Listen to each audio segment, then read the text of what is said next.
Tempest Productions presents The Birdwhistle Union by Bibi Berkey.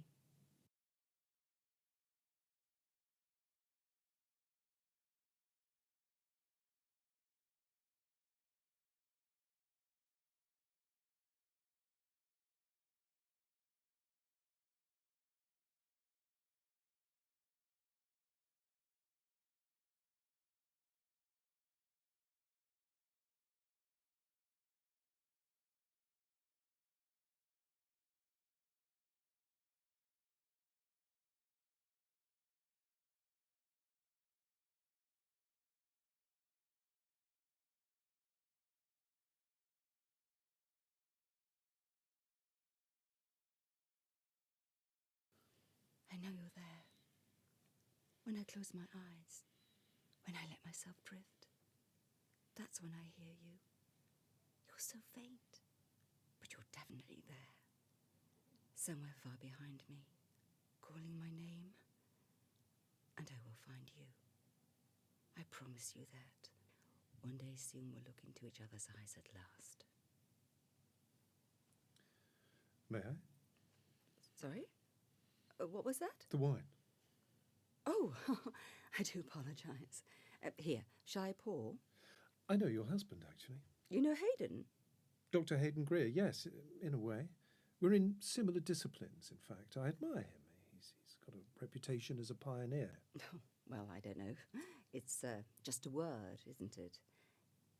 It's useful sometimes. I don't mind it. It's what people expect of you these days. To define yourself in a word, to sum yourself up in an instant. I think I know where this is leading. I don't quite understand, I'm afraid. So, how would you label yourself professionally? Ah, I see. Am I that transparent, am I? Then I would say an outsider. I'm not part of the medical orthodoxy, if you like. No? Tend to do things my own way. Oh, you sound like you run a cult. Not quite. And you work? I did. Looking after children now, that kind of thing? Oh, they look after themselves these days, to be honest. I don't work because I don't really want to, and because I don't have to. I don't seem cut out for it, and Hayden doesn't mind either way.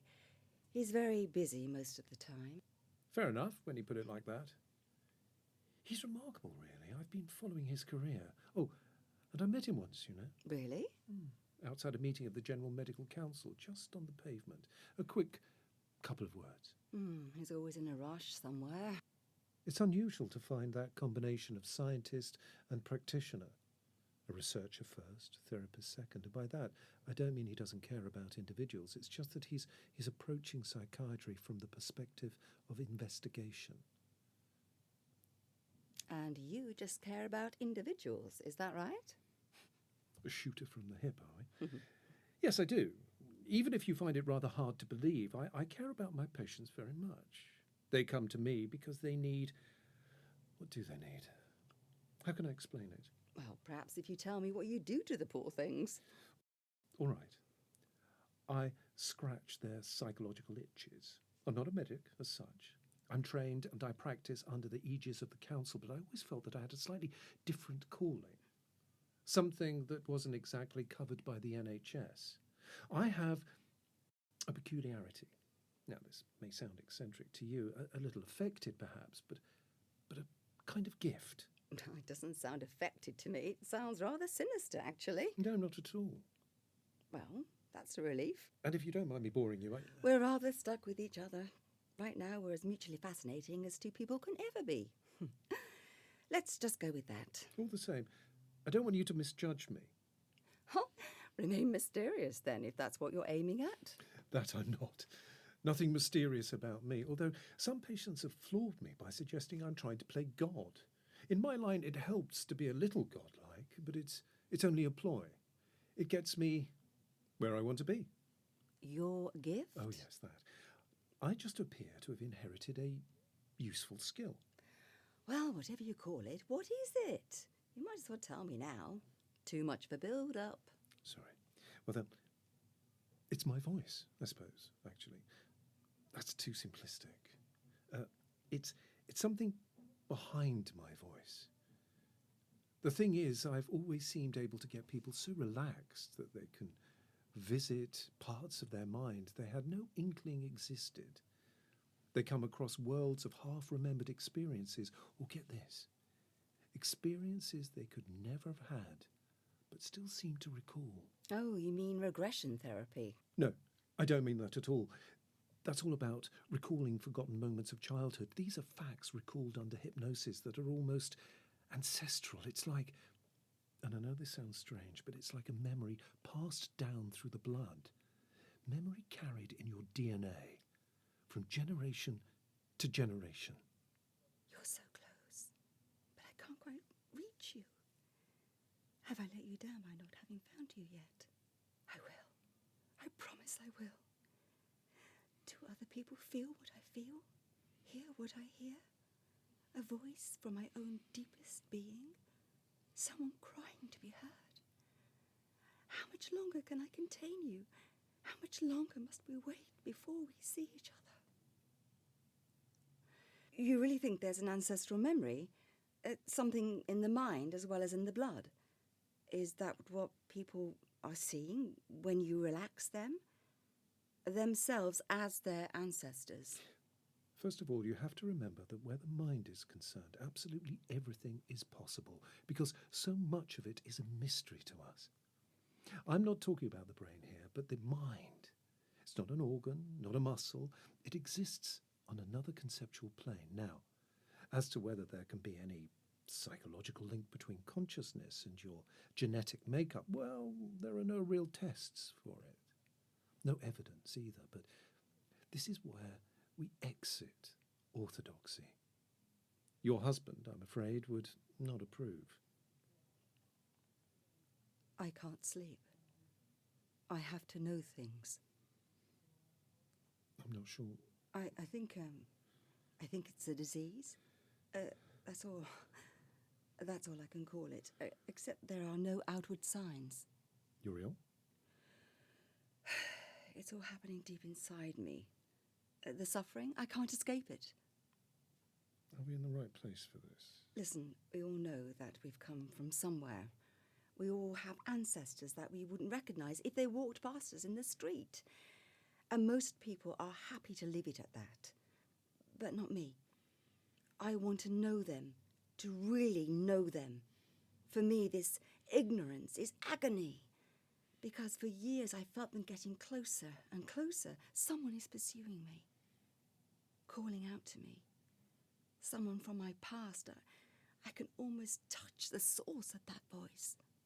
You need to do a bit of genealogy, perhaps, too. No, don't say that. You know that's not what I mean. It will make me regret speaking to you if you say things like that. I'm sorry. I thought you'd understand. I'm not quite sure. You say you hear someone. Yes. Someone calling me. From inside. From my own blood. I have to see who it is. I want to be relaxed by you and to travel down my arteries and find out who's there. Somehow or other, I need to discover the source of that voice. I don't just take anyone back, to order. There are potential damaging effects. Not everyone can go through it. You might be experiencing some kind of regret or a deep-seated sadness deriving from something domestic. I don't know. What I'm saying is there might be a better way to relieve you of this obsession.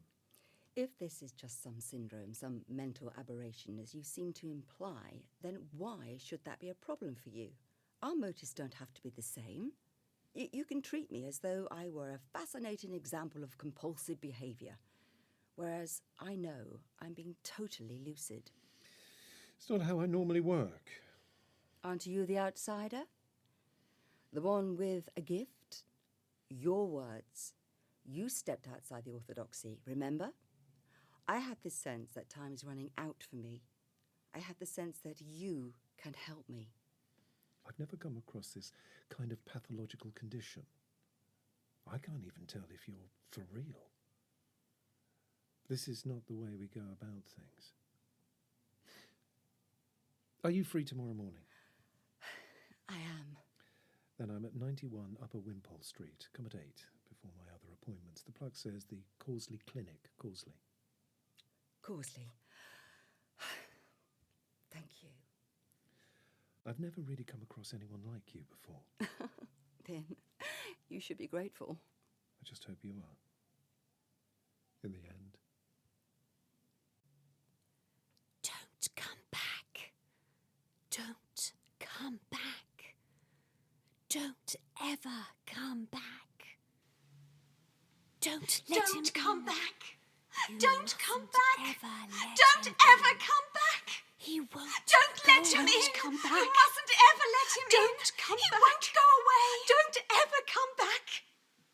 Don't let him in. You mustn't ever let him in. He won't go away. Hayden has no idea I'm here, by the way. You make it sound like a backstreet abortion. He wouldn't mind, surely, if he knew. No, he wouldn't. He wouldn't mind at all. But then he doesn't know about this particular obsession of mine. He knows about all the others. It's all right, I'm only joking. I've thought a lot about you. Oh, yes. Do tell. I'm intrigued. Until you mentioned I'm going to call it an obsession too, if you don't mind. Until you talked about it, I never thought that people would be so exercised about where they came from. I thought those connections were erased after a couple of generations. But I can't bear the erasure. To me, it's like the loss of a sibling. Really? Oh, look, sit down there, please, on that chair. Yeah? Okay. Just a moment. Melanie, I don't want to be disturbed for a while. Don't put any calls through. I mean, don't you think you may have intellectualized things too far, been a bit too clever about everything, made a situation arise when it needn't have? I didn't start this. Am I not making myself clear? I didn't ask for any of it. Most people look on the past as over and done with, but you seem to think it still exists inside you.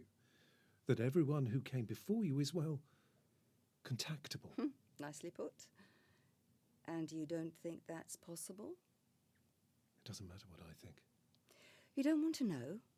To really know what the earlier versions of you are like? Because that's what they are, a bit of you. I have their genes, that's enough. I have their traits, their gifts, maybe even their appearances. But does that mean I have to meet them? Let's put it this way. I'd love to know what my great-great-grandchildren will be like, because they're part of me. I'll be inside them. Now, what if someone from my past felt the same way? What if that person is dying to know me? And that's what I'm hearing. What if it turns out that you'd rather not know that person? Look, I'm impressed that you're trying to understand me, even if you're rather put off by the whole thing. Should I take my jacket off? If that's more comfortable. I don't need to understand you. I'm not your psychiatrist, but I can't think who you will hope to see while you're under hypnosis. Who do your patients normally see? It's difficult to say. A range of things and people. Generally, a place or a sense of something. It's usually very vague. Most often, they explore the time just prior to their birth. I have patients who want to find out what their parents did in their youth. Things as dull as that. I'm ready, you know. Very keen, aren't you? I've told you. This is important to me. It's my turn to have that itch scratched. All right. Well, let's do it then. That's it. Close your eyes. Relax. I'll need to touch you occasionally on your arms or shoulders and head. Are you all right with that? Yes. Totally relaxed. Regular breathing, that's right. I need you to know to begin with that I am completely in control of what is happening here. My voice is all you have to focus on. Is that all right? Yes, it is. It's what you hold on to all the time you're under. It's the anchor. It will stop you drifting too far. Always be reassured about its presence. There is never any danger that you will wander too far out. I understand. But you must let yourself let go totally. You must drop down deep into your subconscious. And to do this, you must detach yourself from everything but my voice. Yes, your voice. Look deep inside. Slowly, slowly lower yourself into that warm, comfortable darkness. You're moving away, deeper and deeper inside, but I'm still here. Feel yourself lowering into the depths. You're perfectly safe and comfortable. Let yourself fall. Slowly fall. You're floating downwards. Can you hear me? I'm up here. But don't try and talk to me anymore. Concentrate on your descent into the warm, comfortable darkness. You keep going, travelling further down. You're weightless. You're not a body anymore. You are thought, a feeling, an experience. You are travelling deep inside yourself, down, down. There's so much darkness, so much warm, pleasing, hospitable darkness. It's where you belong. It's home. You can still hear me. Look inward, away from the outside. Travel deeper, deeper. Go deeper still. If you're there, if you're really there, then I'll see you at last. Wait for me. I'm coming. Much, much deeper. You're travelling further away, further inside, and you're arriving somewhere. The place you've been looking for. Soon you will arrive home. Soon you'll be where you were longing to be. Soon.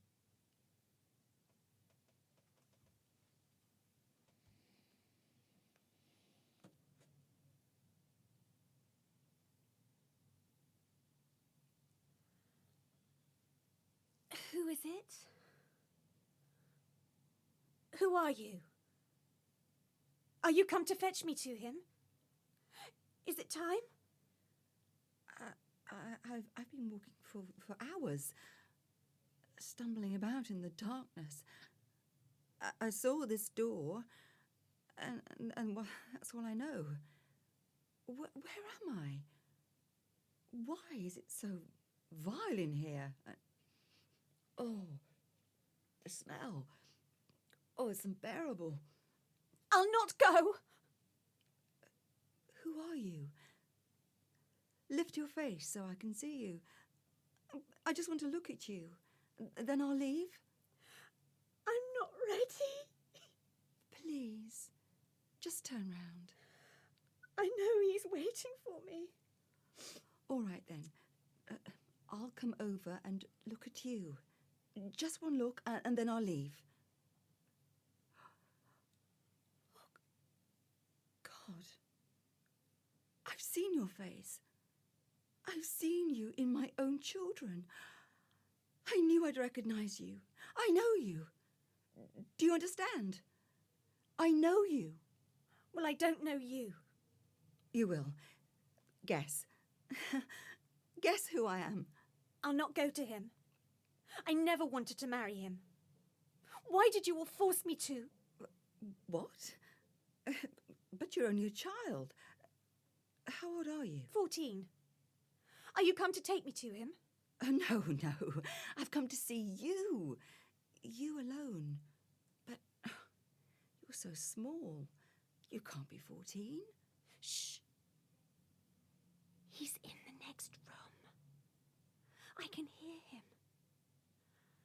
Can you hear that voice? It's all right. It's nothing to be scared of. It's keeping us safe. It's a safe voice. I know it. It's not. It's his voice, and he's waiting for me. I know you've come here to take me to him. No, you've got it wrong. You must be hearing someone else. My God. You're so young and frail. You look so unhappy. I see my children in you. I can't bear it. Then don't look. But I came to look at you. Everyone's been to look at me. They said I'd do. They said some good would come of me at last. What year is this? The year of my union with the Birdwhistle family. The who? I'm sorry, I didn't hear you. This This place. Oh, it's overwhelming. What is this? A factory? A warehouse? What are you doing here? Please, please don't turn your face away from me. It's you I came to see. You've looked at me once. Isn't that enough? I've been inspected like cattle at a sale. And that name? Who are you talking about? Who are you supposed to have married? You know his family. You are come from there to fetch me. You're one of them. I can see it in you, in your face, in the way you speak. No, that's not right. Edward Birdwhistle. My union is with him. He's a monster. I hate him and his family. Why? What is he like? Filthy. Hateful. He saw me and asked for me, and my father approved the union. Our families are as one now. There's nothing I can do about it. No, come on, that cannot be the case. You're a child. It's not possible. What year is this? His mind is not his. His sister told me that, as a young man, he was decent, but that age has poisoned him and filled him with malice. He'll kill me! The Birdwhistles are ill with power. Their anger is unfathomable. My union with him is merely to produce heirs, more monsters like him. They want to go on forever, spread their vile influence down the ages. I am a means to that. Good God. No. We have to stop this. This is not a union. This is a travesty. This can't happen to a child, not to one of my children. I am not one of yours. I don't know you. You mustn't go anywhere with anyone. Do you hear me? The Birdwhistles are diseased in their minds. They are as cruel as they are wealthy. My father would sell me to a devil that he takes to be a god.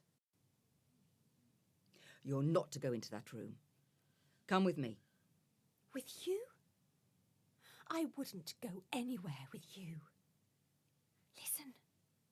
He's calling me. He's next door in his chamber. I was told to ready myself.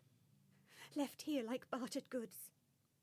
And now you are come to lead me to him. No, that's not his voice. It's the voice calling me back. It's nothing to fear. Are you so foolish? This is what he does. He controls people. When he calls, we all come running. You're not to have anything to do with those weird Birdwhistle people. Do you hear me? You're to wait for me. I'll be back. I'll work out a way to save you. You must stay in this room like a good girl and wait for me. He wants me. He bought me. I have to go. But I'm not ready. Is this why you called me? Is this why you reached out to me? You're so desperate for help that I heard you over the ages. I never called you. I don't know who you are. I promise you, I'll stop this. I'll come back for you. You will see me again. Keep listening to me and following my voice. My voice is commanding you and controlling you. Follow it. Return to me. That's right. Back up to the surface. Hold on to me. You're coming back. Open your eyes. You're back. How are you? What happened? I thought for a moment you were completely shut off from me. What did you experience? How long was I under? Good half hour, I'd say. No. Really? What happened? Tell me what you felt and experienced. I really do need to know. Nothing happened. I don't believe that. You were so immersed. You're seriously telling me that nothing happened? Nothing happened. I want to go. No, it doesn't work like that. We have to discuss it. I need to be certain that you're in a fit state to return to the outside world. You really don't need to worry about that. I'm absolutely fine. It was just a nice, long sleep. Anyway, I need to get back. I've got things to do at home. I'm lost for words. This hasn't happened before. Nothing. Nothing at all. Thank you for trying. I have to go. I have to buy something for dinner and, other things. I know you're lying. I can see it in you. I'm not lying. Why are you keeping it from me? I'm not. I just need to think about things. You want to go back, don't you? You want me to immerse you again. I don't know. I have to let things settle a moment. You're right. This is not something to approach lightly. I can do it for you. Whoever's waiting for you, I can take you back. I don't know. I really don't know. Your gift. I mean, it's perhaps too powerful. I didn't know what I was doing when I came here. You want to go back, don't you? Yes, I do. I must. She needs me. Oh, God. I don't even know who you are or how you did this. I just came here. It was my obsession that brought me to you. Listen to me. This is good. Whatever happened to you, it's a revelation. You need to satisfy yourself. You need to let me control you again. Allow yourself to be controlled by me. It's the only way. Other people are idiots. They resist. But you'll come back. There's no question. You'll come back as you came to me in the first place because you had to. She seemed so real. I could have touched her. She was real. And the warehouse, and the smell, and the wedding clothes, they were all real. How do you know that? I told you that I had a gift. I need to go away and think about these things. This is all too much. I need to talk to Hayden. I should have told him where I was going. I'm afraid your accomplished husband won't be able to help you. How did I even end up here? I thought I was in control. I thought I talked you into this. Did you? At the party. I needed to convince you. You never needed to convince me. Yes, I did. You thought I was weird, a kook. I never said that. You told me you'd met Hayden before. Remember? You started the conversation about him. Yes, I did, didn't I? Well, we all have our little obsessions, not just you. I don't understand. Your husband, your revered husband, darling of the medical establishment. What about him? I told you that we talked outside on the pavement. That's because he'd just ejected me from the GMC, called me a fraud, said I didn't belong there. He doesn't like my type, apparently. But what's that to do with me? I thought maybe his bored, beautiful wife might be more friendly, might see things from my perspective. I thought... Yes, Melanie? I'm sorry, Dr. Birdwhistle. Only your next patient is here now. Thank you. Won't be long. Birdwhistle? You know it. It's a very old English name. Sounds so sweet, doesn't it? Better not look us up in the history books, though. You won't like what you see. There's something about us. Not very nice. The union. Between her blood and mine. Or should I say your blood and mine? I don't understand. Are you... In control. Always. Take a good look. You've always known me. You always knew I was there, right behind you. But how? Well, let's just say it's no good asking your husband. He wouldn't have the first idea about my methods, and he can't help you. Why not? Because once I'm inside your mind, there's simply no removing me. That's how we've always worked. That's our gift. How gratifying to have discovered that we're related. Perhaps that's why you were so easy to, well, to manage, if you like. You see, you're as good as mine now. That's what she was warning me about. It was too late by then. You were already mine. From the moment I put you under. You're one of them. One of those awful people. The ones who terrified her. Who destroyed her. You see, when I call, they all come running. And now you're no different from the rest. Thank you so much for letting me in.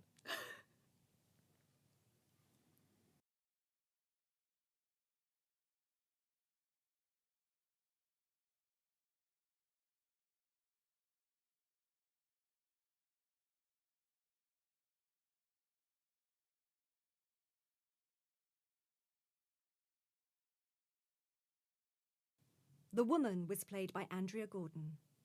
The man was played by Mark Lingwood. The girl was played by Genevieve Swallow. Sound production by Francis Nutbeam Webber.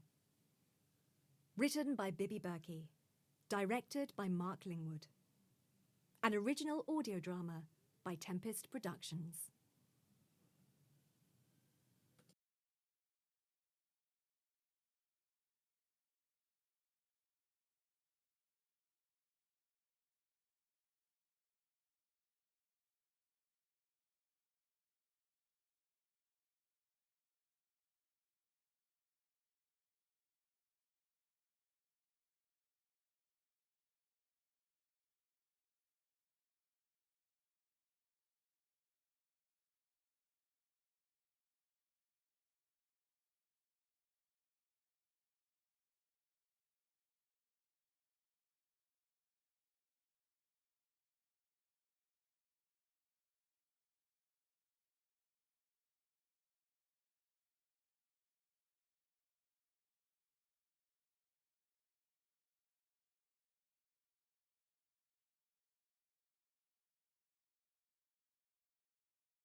Here we go, yeah.